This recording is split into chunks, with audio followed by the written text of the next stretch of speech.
Today my best analysis 30/12/2024 বছর last.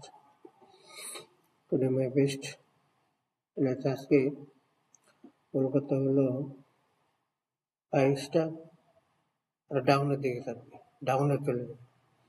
Red mark 612 হলো red mark. Red মার্কের নিচে যদি আরো রেড মার্কের কাছাকাছি চলে আসে তাহলে এটা আরো নিচে চলে যাবে। আর উপরেরটা হলো 432 price. US dollar spot, gold spot dollar. এই হলো আজকে বাজারের লিস্ট। ওকে, ভালো থাকেন, বাই বাই।